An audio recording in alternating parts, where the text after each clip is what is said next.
আমরা জানি না যে এখানে এসে শুনতে পাচ্ছি, গ্রামের লোকের মুখেও শুনেছিলাম যে আমরা তাড়াতাড়ি হাসপাতালে চলে এলাম। সেখানে চিকিৎসাও যথারীতি করার ছিল না, কারণ ওখানে তো পরিতাহত অবস্থায় মারা গেছে।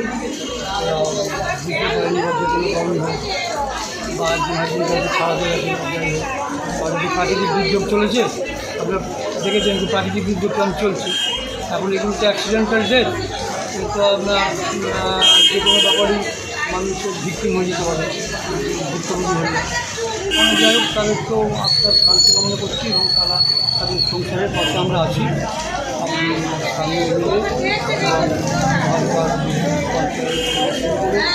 থেকে মাননীয় মুখ্যমন্ত্রী স্বয়ং সবসময় আছে পাশে। আমরা ইলেকট্রিক শক্তই ছিল, বিদ্যুতের আবার ঘুরেছি সেটা বলছে না, বৈদ্যুতিক প্রস্তাবের না হলে তো আমরা ঠিক রিপোর্টটা পাবো না।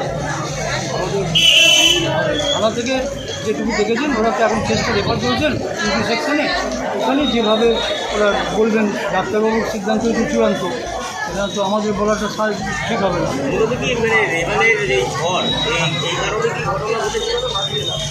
হতে পারে, এর থেকে হতে পারে, কারণ ওরা তো বাইরে বেরিয়ে পড়েছিল। হ্যাঁ, কলাঘাট করে তারা বলছিল।